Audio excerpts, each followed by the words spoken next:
एक सवाल जो पूरा देश आज पूछ रहा है कि क्या हम नीट पीजी सीट्स को कंप्लीटली फिल करने के लिए पेशेंट्स की सेफ्टी को दांव पर लगा रहे हैं? क्योंकि आज इंडिया में 800 में से मात्र 4 मार्क्स पे मेडिकल पीजी सीट मिल रही है। नीट पीजी इंडिया के सबसे इंपॉर्टेंट एग्जाम्स में से एक है। यहीं से डिसाइड होता है कि कौन सर्जन बनेगा, कौन गायनेकोलॉजिस्ट बनेगा, कौन ऑर्थोपेडिक डॉक्टर बनेगा। लेकिन 2025 में एक डिसीजन ने पूरा सिस्टम हिला दिया। अथॉरिटीज ने क्वालिफाइंग कट ऑफ को ड्रास्टिकली रिड्यूस कर दिया, जिसका सीधा असर जनरल कैटेगरी और अदर कैटेगरीज जैसे एससी, एसटी, ओबीसी और पीडब्ल्यूडी कैटेगरीज पर भी पड़ा। जहां पहले जनरल कट ऑफ 58 परसेंटाइल था, वो घट के 7 परसेंटाइल हो गया।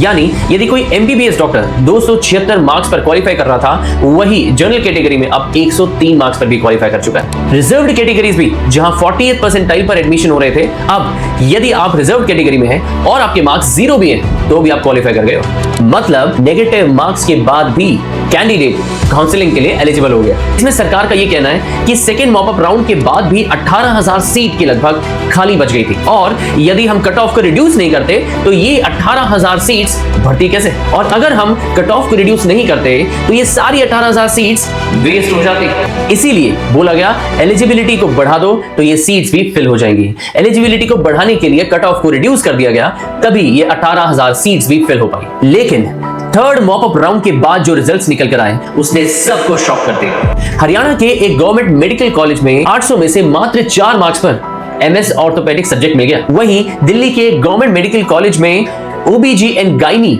सिर्फ 44 मार्क्स पे मिल गई और जनरल सर्जरी 47 मार्क्स पे मिल गई। ये वो ब्रांचेस हैं जिसमें जरा सी गलती से पेशेंट की जान भी जा सकती है। इतना ही नहीं, अभी और सुनो, ट्रांसफ्यूजन मेडिसिन सिर्फ 10 मार्क्स पर, एनाटॉमी 11 पर, और सोचिए बायोकेमिस्ट्री -8 मार्क्स पर भी मिल गई है। सरकार के हिसाब से सीट्स तो फिल हो रही हैं, लेकिन सवाल यह है किस क्वालिटी के डॉक्टर्स के साथ फिल हो रही हैं ये सीट्स?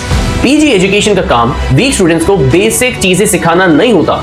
पीजी ट्रेनिंग का मतलब होता है एडवांस्ड स्किल्स, सर्जरीज और क्रिटिकल डिसीजंस। और अगर एडमिशंस ऐसे हुए और फाउंडेशन वीक हुई तो पेशेंट सेफ्टी रिस्क में आ जाएगी और हेल्थ केयर सिस्टम का ट्रस्ट भी टूट जाएगा।